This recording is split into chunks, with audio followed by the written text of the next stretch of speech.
ok ហើយមានលក្ខណៈពិសេសមួយទៀតសម្រាប់ចលនាបែប BCA keyframe ដែលយើងប្រើប្រាស់លក្ខណៈ BCA គេจะមាន slide ក្រូចមួយយើងអាចធ្វើឲ្យវារត់តាមខ្សែកោងបានណាអញ្ចឹងប្រភេទនៃចលនាខ្សែកោងអានឹងគឺជា BCA អញ្ចឹងយើងអាចប្រើប្រាស់ទៅលើ position បានអញ្ចឹងsẽ P មកអញ្ចឹងឧទាហរណ៍ថាឥឡូវវានៅទៅនេះ keyframe វាឥឡូវឧទាហរណ៍ថាខ្ញុំចង់ដាក់នេះវិញឲ្យរត់នេះវិញណាអូខេឥឡូវខ្ញុំចុចលើ slide មួយនេះអូខេឥឡូវខ្ញុំដាក់1វិនាទីso P ខាងនេះមកនេះអត់ទេคลิกមួយមកអូខេអញ្ចឹងកន្លែងនេះខ្ញុំឲ្យវារត់ទៅអញ្ចឹងយើងអាចចាប់ទាញឲ្យបានចាប់ទាញមួយមកអូ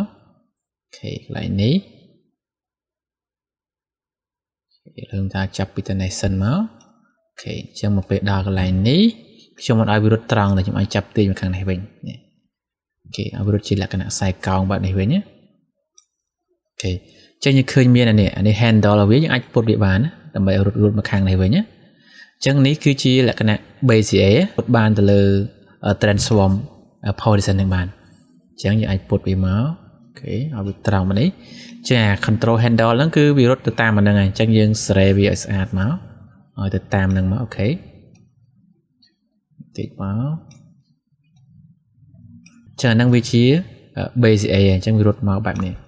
អញ្ចឹងយើងឃើញមានអាក្របទុយល្អិតនេះអាហ្នឹងគឺជាល្បឿនវានឹងរត់មួយ frame មួយ frame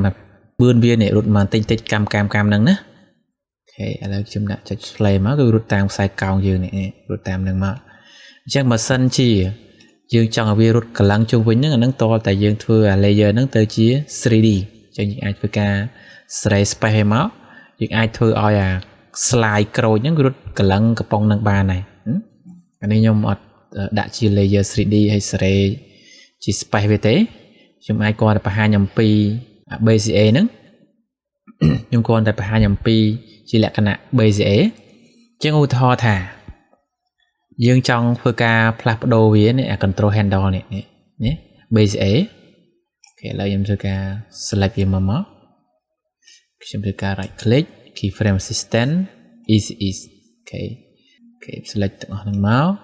ខ្ញុំ right click ខ្ញុំយកពាក្យថា keyframe velocity ជាឃើញនេះវាចូលលើ BCA ឥឡូវវាយើងដូរវិញដូរជាអីគេ linear ហើយ click OK អញ្ចឹងវានេះវាដូរទម្រង់ឲ្យយើងនេះឃើញទេអានេះជាទម្រង់នៃ linear អញ្ចឹង linear វាពុតមកចេះអូខេយើង select មក right click keyframe interpolation យើងដូរពី linear យើងយកពីអី continuous BCA ម្ដងហើយ click OK មកឃើញទេវីដេអូ control handle ឲ្យយើងនេះយើងពុតបែបនេះឧទាហរណ៍ថាយើងអត់ចង់ចូលអញ្ចឹង view ណាវាពិបាកក្នុងការពុតវាពុតដាក់ control handle យើងអាចប្រើនេះ tool របស់ pen tool នេះអញ្ចឹងយកអីគេ convert vertex tool វិញណាយើងអាចចុចបាននេះគឺមានសញ្ញានេះចុចប៉ក់មួយមកនេះវីដេអូទៅជា linear ប៉ក់មួយទៀតមកវីដេអូទៅជា BCA យើងអាចដូរនេះបានពុតវាបានហើយបន្ថែមpoint នេះបានកន្លែងនេះទៀតនេះប៉ក់មួយមកយើងបន្ថែម handle វាបានយើងពុតបានទៀតអញ្ចឹងកាលណាធ្វើចលនាយើងកុំព្យាយាមប្រើអា point ច្រើនពេកណាអា handle ច្រើនពេកក៏រត់ទៅវាតាក់ក៏ដែរអូខេបើយើងចង់ពុតយើងគ្រាន់តែចុចលើវាមកនេះចុចលើវាមកយើងអាចពុតវាបាននេះហ្នឹងជា BCA យើងហើយអញ្ចឹងចលនា BCA ហ្នឹងគឺវាដំណើរការទៅលើ position យើងអាចធ្វើការពុតកំណោងវាតាមចិត្តដែលយើងចង់បានណាវាមិនមែនរត់តែខ្សែត្រង់ទេអញ្ចឹងវាអាចរត់ position ដែលចលនាបែប BCA ហ្នឹងវាមិនមែនរត់តែតាមខ្សែត្រង់ទេគឺវារត់តាមកំណោងណានេះខ្សែកោងដែលយើងបានពុតចង់ពុតវារត់ប្រហែលជុំក៏វារត់តាមនឹងដែរអូខេជា space play មកគឺរត់តាមនឹងជាងអូខេឧទាហរណ៍ថាអានេះចឹងមកឥឡូវយើងដាក់មួយទៀតមកអូខេខ្ញុំចុច position ដូចគ្នាខ្ញុំ add stopwatch ជាមួយមកអូខេខ្ញុំទាញវាមកនៅខាងនេះម្ដងអូខេខ្ញុំដាក់ទាញ